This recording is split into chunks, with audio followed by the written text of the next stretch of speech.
Hey folks, Todd here. Today we're going to install the Truxedo Pro X15 on this 2024 Jeep Gladiator. Now, depending on the configuration of your Gladiator, you may require a couple of different tools than what I'm using, but these are the tools you'll see me use in this installation video. We've got a couple of ratchets, one with a 3/8 driver and one with a 1/4" driver. We've got a 7/16 and 9/16 sockets. We've also got an 1/8", 4mm, and 5mm Allen wrench sockets, a T27 Torx bit socket, a 1/2" wrench, and a pair of scissors. Let's go ahead and get started. Okay, so we're going to start off by installing our bulkhead seal up here on the bulkhead. Now, I've already wiped down this surface with some isopropyl rubbing alcohol. That's very important to get any kind of residues off of the surface. Make sure it's thoroughly clean. Next, we're going to go ahead and take our bulkhead seal. Now, it's kind of an L shape, and it's important the way we install this. So the vertical portion of the L needs to face towards the inside of the bed of the truck, and the flat portion faces towards the cab. Also, we want to make sure that it kind of rides along this edge right here. So as it goes, this is where it's going to be installed. We want to make sure it's all the way up against the bed cap. I'm going to go ahead and peel off some of the tape protectant and go ahead and set that in place. All right, now we're going to go ahead and work this all the way over to the other side and cut it in place.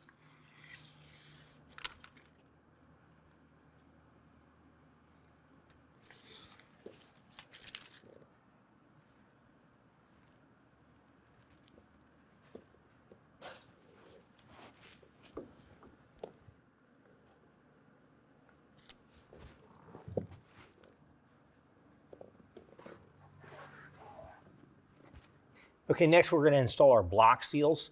Now that's going to go right up here. Basically, it's going to ride right up the front of our bulkhead seal and rest on this angled portion on the bulkhead right here, and then kind of hang off. So best way to peel that off is to peel back here to start it, and then you can peel it right off. And I'm just going to roll it up here.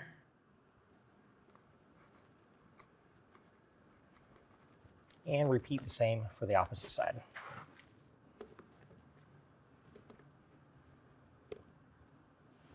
Now, depending on your configuration, you want to follow the instructions in your install sheet for your particular configuration. Ours is actually slightly modified, so this normally would be a hexagon-shaped hole up here. This actually has a nutsert inside of it, so I actually have threads behind there already. We would be using the jack nut up top, and then the urethane well nut on the bottom. We're still going to be using the urethane well nut on the bottom, so I'm just going to go ahead and slip that in. If you've got spray and bed liner, that just slides in and is nice and tight. If you do not have a spray and bed liner, it's not quite as tight and it might fall out. So next what we're going to do, since I've got that well nut in place, I'm going to take a flat washer, put it on the back side of the bracket, and then take our hardware for that well nut, which is a large, long skinny bolt with a flat washer, run that through, and I'm going to go ahead and start threading that into the well nut. Now, we are not tightening down the hardware at this time. We're just going to leave it hand tight. We'll come back and tighten it later. And then because I have threads up top, I'm just going to use a bolt that fits those threads. This is actually the same bolt that you would be using if you had a threaded hole down here. So I'm going to go ahead and just get this hand tight for right now. The key is I want to be able to adjust this up and down so I can set the rail properly when it comes to that point.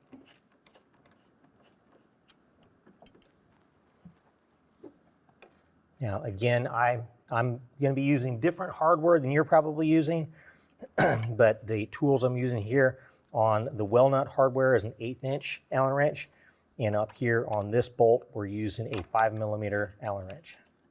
All right, let's go ahead and move to our rear bracket. Okay, when we come back to the rear of the bed next to the tailgate pillar, we're going to have a threaded hole here and an oval hole right here. Now, this is because we do not have the trail rail system. If you have the trail rail system where you've got the aluminum channel that runs through here, you're going to use different hardware and it's a different process. Just follow your install sheet for that. I'm going to go ahead and show you the without trail rail scenario. So this threaded hole right here, I want to point out also, this one has a spray and bed liner, and so that was kind of covered up with some spray and bed liner material. So I had to clear that out. If you need to clear that, the best way to do it is with a tap and die set. Get an M6 tap, and you can run the tap through and make sure you clear everything out of those threads, because we're going to be using an M6 bolt that goes in there. Now, I've got the bracket. This is called the driver's side bracket. So if you look on here, it's got a D cut into it for driver's side. Back here, there's a piece that's kind of bent in. It's a little tab.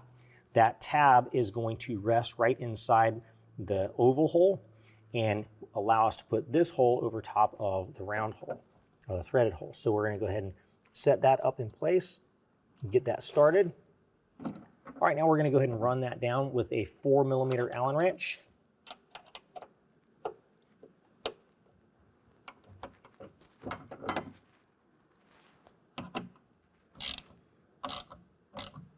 We can go ahead and snug that one down. Next, what we're going to do is find our L-shaped bracket. The bottom side of it is going to have a little bit of a cutout above its oval hole. It's going to go on in this orientation. Now, the way that's going to fasten is in your kit, you're going to have an aluminum block that's got threads in it. That's going to go right behind here. And then this is going to line up in front of that hole. Next, what we're going to do is in our kit, take our hex bolt and flat washer. We're going to run that through there. And we're just going to get this hand tight because, again, we're going to need to be able to adjust this once we get our rail in place. All right, and that cutout is there in case you need to adjust it down. It allows you to go over top of that washer and allow the washer to rest inside the cutout. All right, go ahead and repeat that on the opposite side. All right, now we're going to go ahead and take the rail, line up to the holes, to the slotted holes in the brackets down below. Now, those brackets are still not tightened up. What we need to do first is line up everything on top before we can tighten things down below. In our kit, we're going to have a Torx bolt that's going to go down through the top. And then we've got a flat washer below along with a nylock nut. Get that connected. Once that's connected, we're going to do the same thing at the back with the same hardware. Torx bolt. All right, next what we want to do is we want to make sure this is properly aligned. So we want to make sure that it's pushed all the way up against the bed cap and then drawn down. So right now, this is properly aligned where it's up against the bed cap to create a seal. So with it right here, I'm going to go ahead and tighten down this hardware, then hold this against the seal, tighten down this hardware, then we can adjust the brackets down. All right, now the tools that we're going to be using to tighten down this hardware, we're going to be using a T27 Torx bit up at the top, and on the bottom, a 7/16 wrench or ratchet. We can go ahead and tighten it down.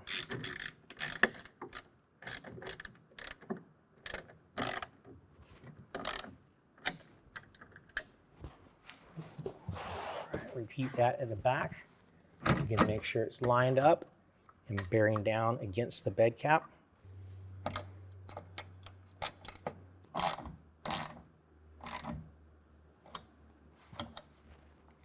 And once you bear down on that bolt, sometimes you may or may not be able to tighten this bolt with a socket. We're going to use an open-end wrench. There might not be enough room to get a socket on it, so.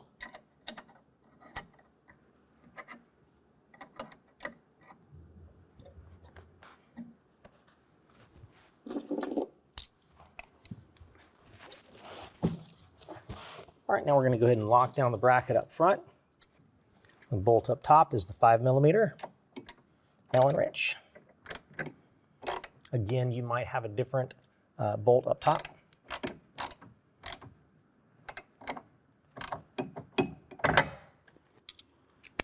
And then for the well nut, now if you're using the well nut down below, whenever you tighten that up, you don't want to over tighten it, just get it a little bit snug. Once you start feeling the resistance on it, what's happening is you're crushing that well nut and it holds it in place. You don't have to over tighten it at that point.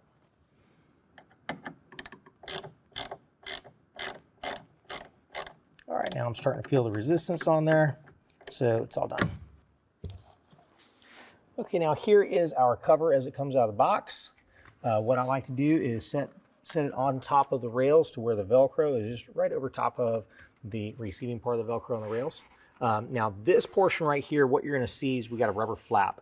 That rubber flap is going to rotate over and lay over top of our bulkhead and provide additional seal. We've also got a couple of straps. Make sure the straps are going down into the bed of the truck. That way they're not going over top of the bulkhead. That won't work for you. Okay, now this is going to be rotating forward. So the back side of this, when it rotates over, will be in front of this plunger. This slot is going to line up to this oval hole. But before we can rotate it over, we first need to pull off our end cap and insert a bolt. So let's go ahead and push that out real quick.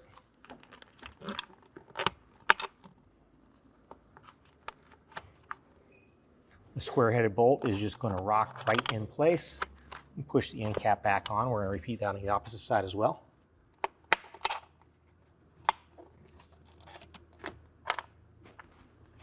All right, next we're going to go ahead and set it in place. Make sure the end caps are pushed all the way in because it's going to be a nice tight fit.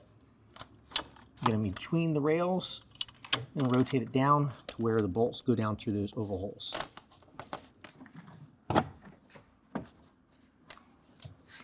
Okay, so here's where the bolt's coming down through the rail. Now I want to draw your attention, we've got that foam block that's back here. We've got an oversized washer. It's a plastic washer. It's going to fit over top of that bolt and slide up. Make sure it slides up clear of that foam block, and that just compresses out of the way, so you just push it. Once that's in place, we've got a nylock nut that's going to go onto that bolt. And we're going to snug that down, but don't over tighten it. Basically what we want to do is we want to get this drawn down so that holds in place, but can still move back and forth. What that's going to allow us to do is whenever this gets drawn back, it can compress the plunger up top.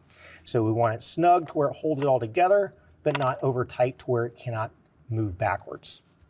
We're going to use a 9/16 socket to tighten that down.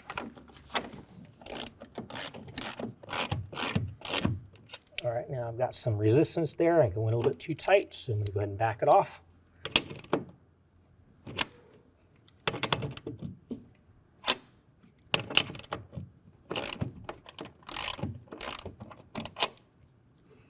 All right, there we go. Now it can move. Repeat the same process on the opposite side.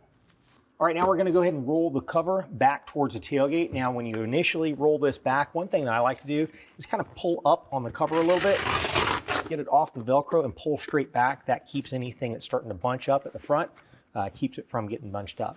Also, when you do this on these covers, I like to pull it off the Velcro and make sure that the Velcro in the track is pushed all the way towards the front. Do that on both sides as well. And then as we roll it back to the tailgate, when we get back to the very end, make sure that our tail rail is between our two rails. Rotate into these slots right here and just kind of rotate that cam down.